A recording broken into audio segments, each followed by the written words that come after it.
All right, Dolphins fans, welcome back to another episode of On the FinSide. We are joined tonight by former Pro Bowler, former All-Pro, Super Bowl champion, and brand new Miami Dolphin, Thomas Morstead.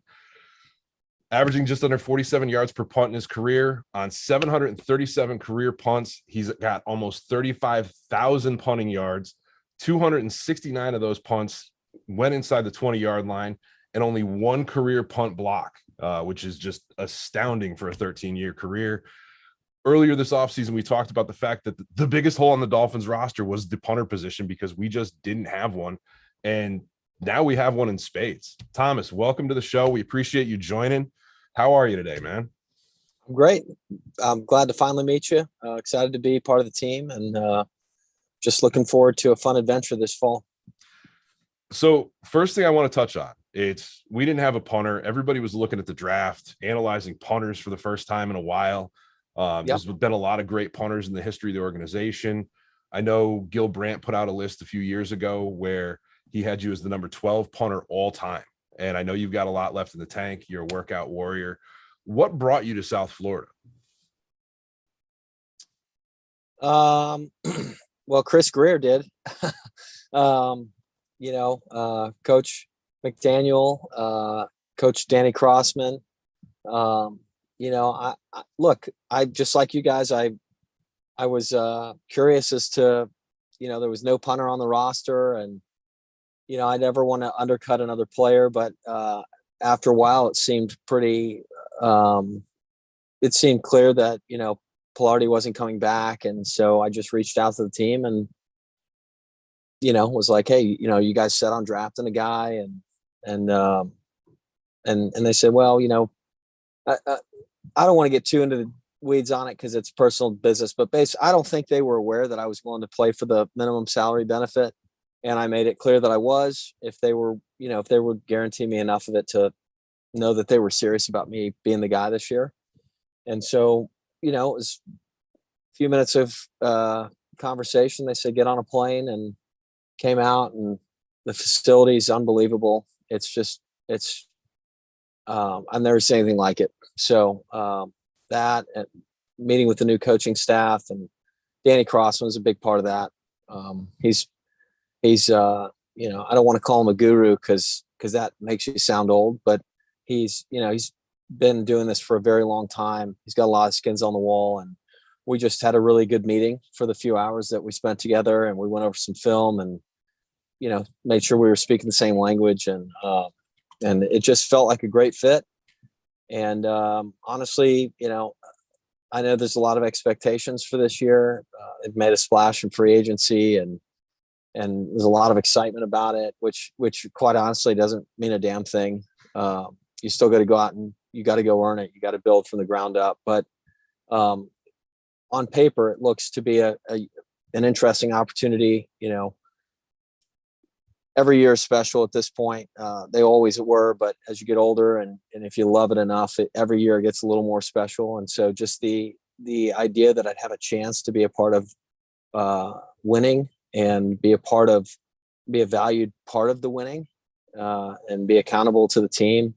I don't know. It's just, everything kind of just felt like a great fit, and I could tell that they were fired up to get me. I felt like when I signed, they felt like they were getting a really good value, and it feels good to be in that space. Well, I can tell you actually signed, I think, while we were on the air, and I remember my co-host and I sitting here, and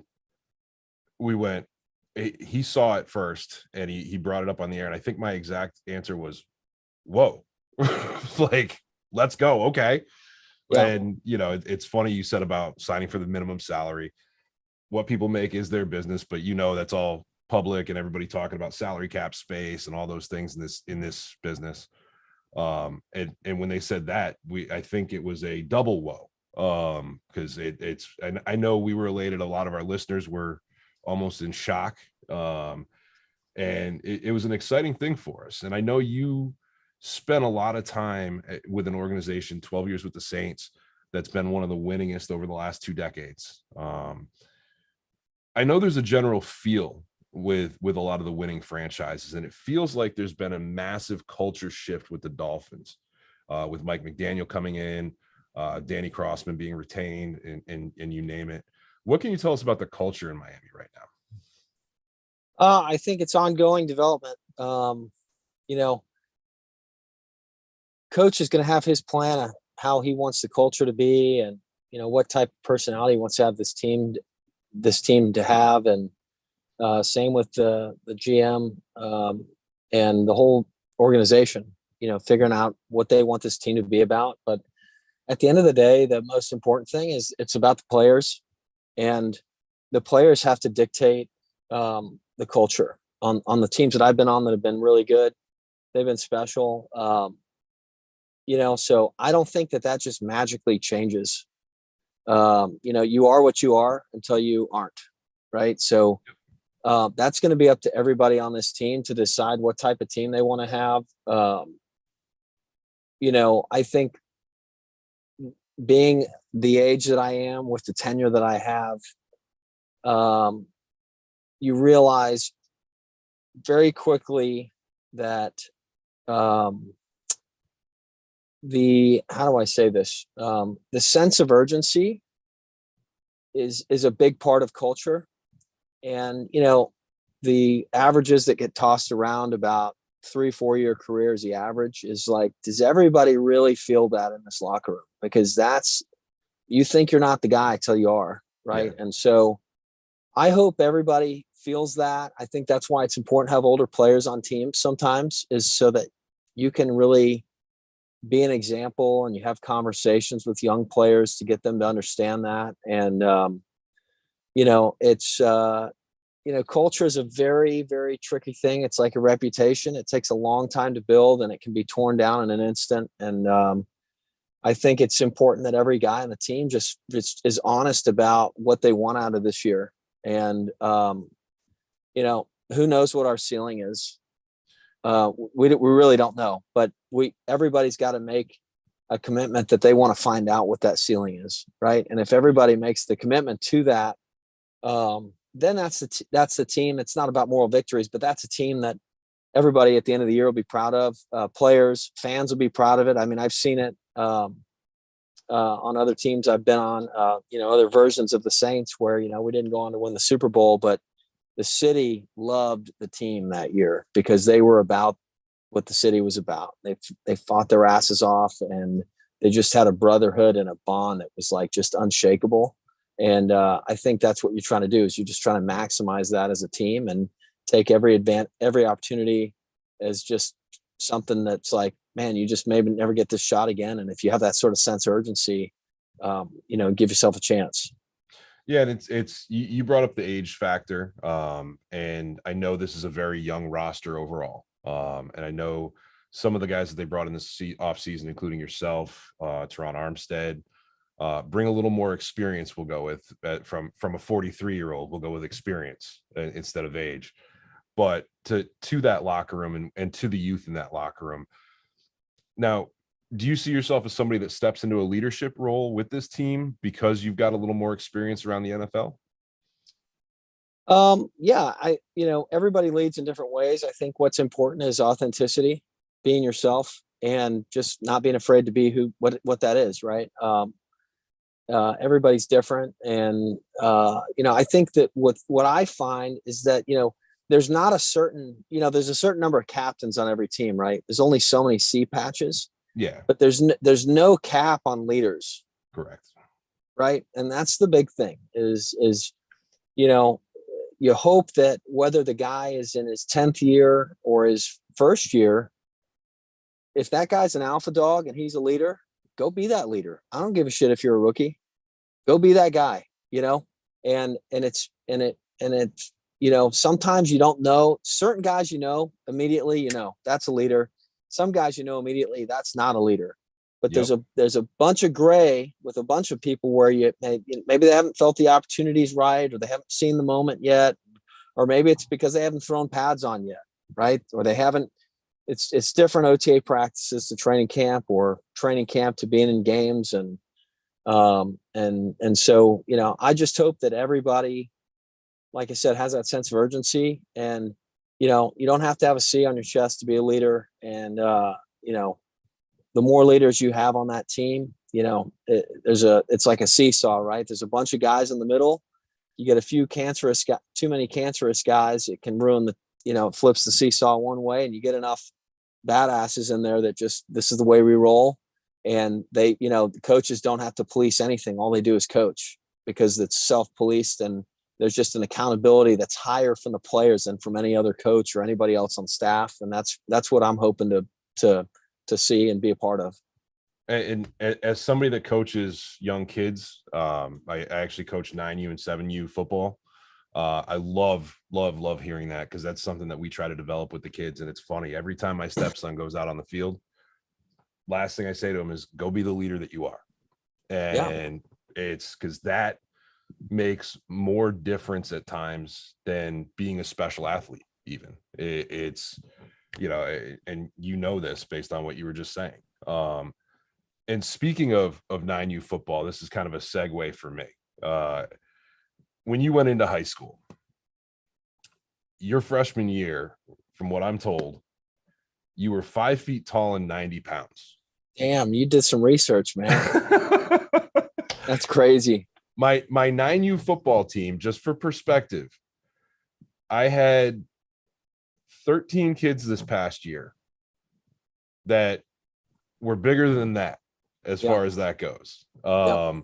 You would have been back weight at 9U when you went into your freshman year. Yep. What happened from there? Like, well, look, I don't know if this podcast is long enough for the whole story, but basically I went into high school. I was the smallest boy at the high school when I went into high school. And, but I was still a kicker. I was, specializing already at that age, because I couldn't play anything else at that size. And I went to a really big Texas 5A powerhouse high school. So I broke both bones in my left leg on a kickoff. I got mashed by somebody on a kickoff in a scrimmage the first week of high school, and then just really wasn't interested in doing it anymore. I played soccer through high school, and by the time I got to my senior year, I was 6'4", 175 maybe going into my senior year, which is still as scrawny as you can imagine. Just my bones I've just grown tall, but I always could kick a football really well, and I had a knack for hitting spirals, which for a high school kid with no instruction is very rare. And my mom just convinced me. She said, the head coach comes poking around every now and then asking you to come out for the team. You should give it a shot. Go out and just enjoy your senior year of high school and see what happens. I went to a Pearland High School in Southeast Houston where the whole town shut down. I mean, be back after the game in the storefront. So, I decided to do it, and I took over the punting and kicking jobs as the season went along from the guys that were starting, and ended up, I thought that was the end of it. And then I had coaches talking to me about walking on, and I had really good grades and got an engineering scholarship to go to SMU. And so, teams were at least excited the potential of me walking on, just because they weren't going to have to help me get into school. I was already going to get in. And, I just fell in love with being a punter. I fell in love with it. Kind of like some people love going golfing and hitting at the driving range on Sunday.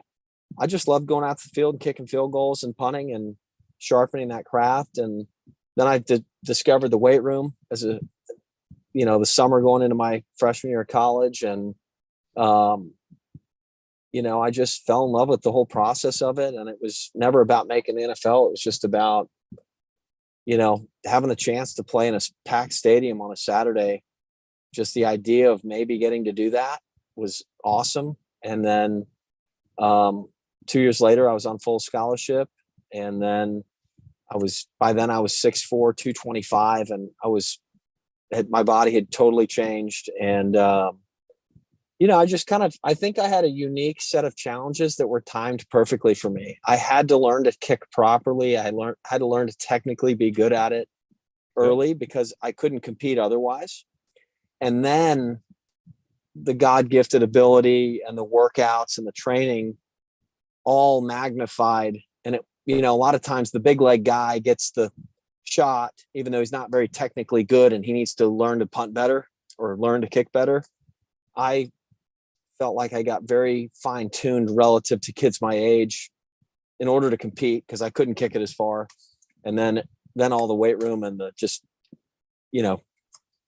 growing and going from a boy to a man, it just kind of all started clicking. And my junior year of college, we were second in the NCAA in net punting, and got drafted in the 5th round, and have had no one's had a better journey than me. The whole thing's been awesome. So one of the things that I love most that you said was about making sure you were technically sound. Because one of the things I know that I tell the kids all the time is technique wins. At the end of the day, there's athleticism and stuff that plays in, but the biggest thing is technique wins. And for somebody with your story, I love hearing that. And then just to touch on that real quick, because I love asking this of folks when I do an interview, because all the kids out there and the kids that watch this show, actually, what advice would you give them as far as how to get to the next level and then the next level from there, and really maximize what they're able to do with football if it's a game that they love? Well, I would say that's the first thing I would say is, and this is more to parents listening, for the love of God, stop pushing your kids into things that they don't want to do. My dad was a pro cyclist, and he never once forced me to get on a bike. Yep.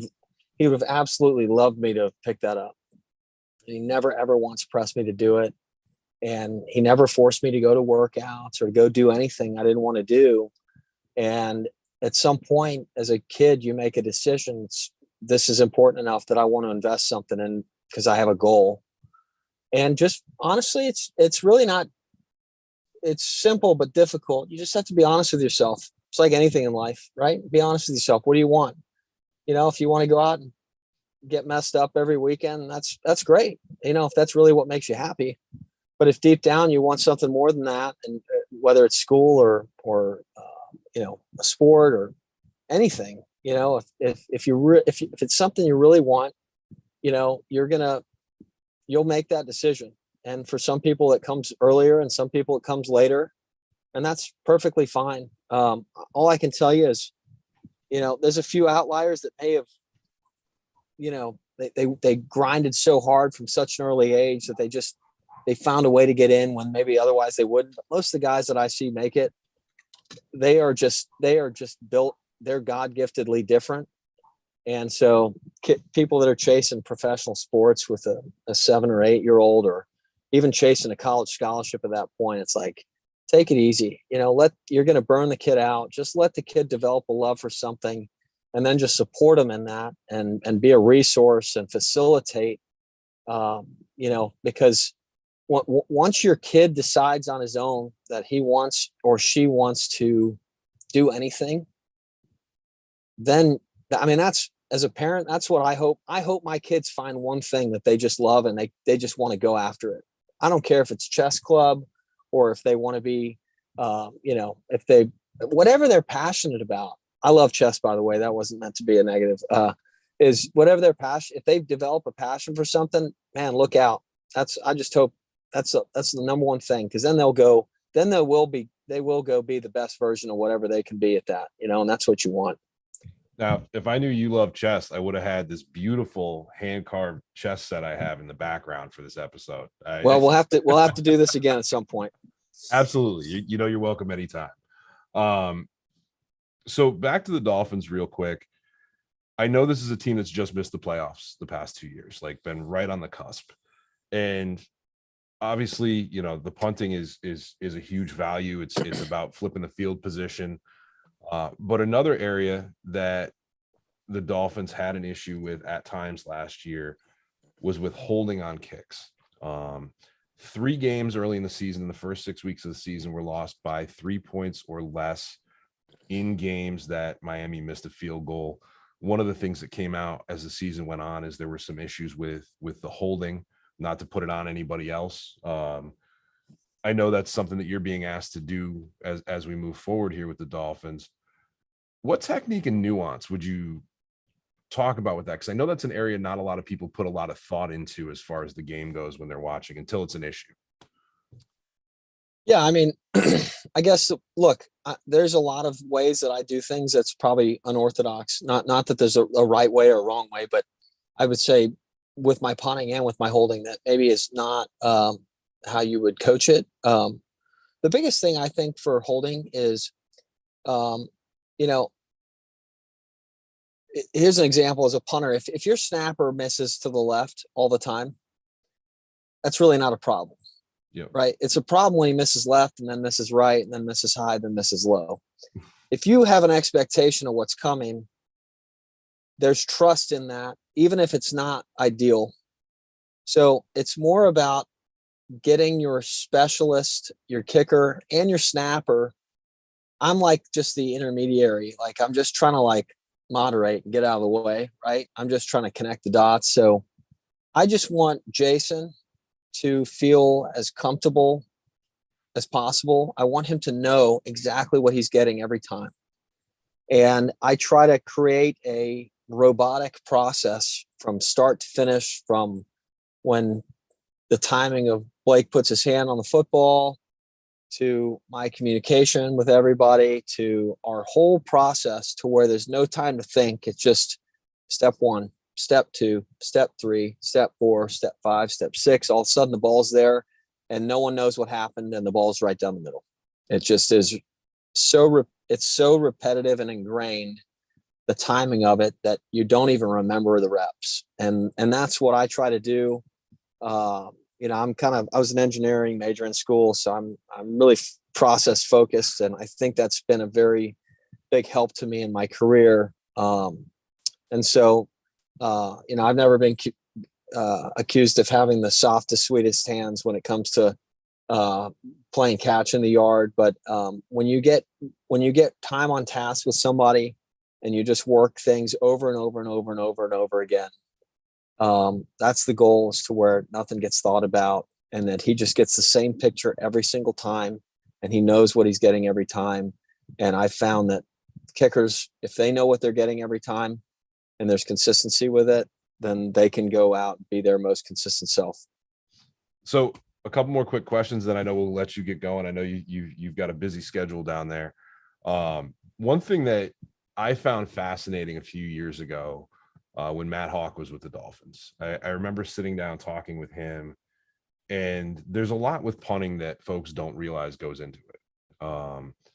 He mentioned that I think he had 12 or 13 different methods of dropping the football and the way he brought his leg through, depending on what the result was that he wanted. Do you have a bunch of different methods? I know you're a model of consistency out there, so yeah, I would say that's a lot of clubs to have in the bag at one time. For me, that would be, there's certainly a feel to, if you're punting from from minus 45 and you've got 55 yards to the goal line, you're trying to hit a 45-yard ball that's fair caught at the 10, different than you're in the back of the end zone and you're trying to flip the field. So there's different changes, maybe an angle or how you're driving the football as opposed to hanging it up. But I would say I don't have a bunch of clubs in my bag. I have a few, but it's more of a feel to me. Technically, I would say, and I'm not trying to be arrogant here, but I feel like I am as technically sound a punter as there's been when you just talk about how to punt a football consistently.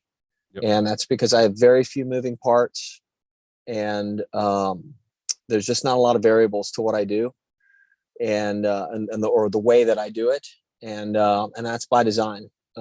Again, going back to the kind of the engineering background, is the more things you have that are variables, the more things that can go wrong. And so I've just tried to minimize those with the way that I do things. Everybody's going to make mistakes. I'm sure I'll have a horrible punt or two this year and everybody will be screaming at the TV, but over the course of time, I've found myself, that's the way that I want to be. That's the way I want to play the game. And I know that's the way that the coach wants me to play the game. Yep. Just like we're talking about the kickers wanting to know what they're getting. Coach wants to know what he's getting from every single player, every single game. And so if I'm going to be elite at one thing, it's going to hopefully be being a consistent ball striker and putting the ball where I say it's going to be. There'll be guys that'll hit a little higher than me. There'll be guys that'll hit a little further than me, but some guys will hit a 10 and then a 5. I'm going to hit 8s, hopefully 8s just consistently over and over and over. And that's winning football. And I know that's going to be music to a lot of Dolphins fans' ears because we have had those times with consistency over the past few years. And it's funny because I literally wrote down, I mean, I've watched you play before, but I haven't sat and deep dove on your numbers before, doing this interview. And I literally wrote down model of consistency as far as that goes, because it's literally, you just run down it.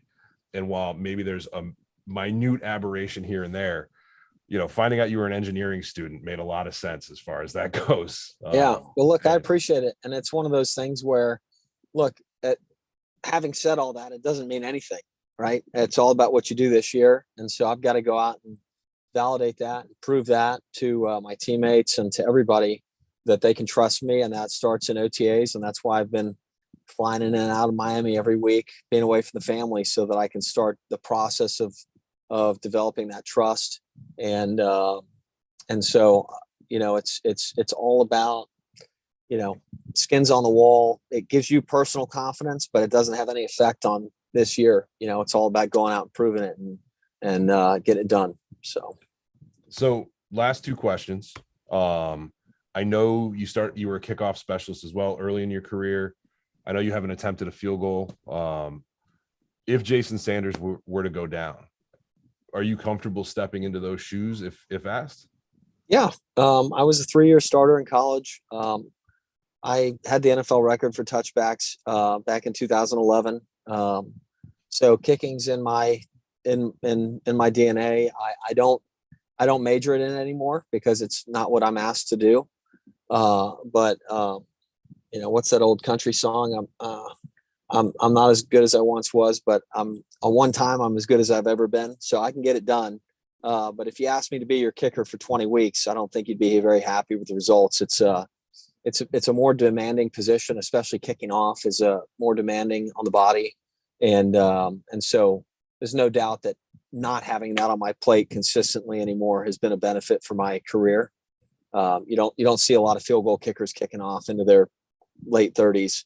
And there's a reason for that. So Morton Anderson was what, 65 when he retired, I think, at this point. Like I want to say Morton made it to maybe 46 or 7, somewhere in there. But he was fortunate to have some guys kicking off for him late in his career, like a lot of great kickers have. Vinatieri had Pat McAfee kicking off for him for years. Matt Bryant had Bosher in Atlanta kicking off for him.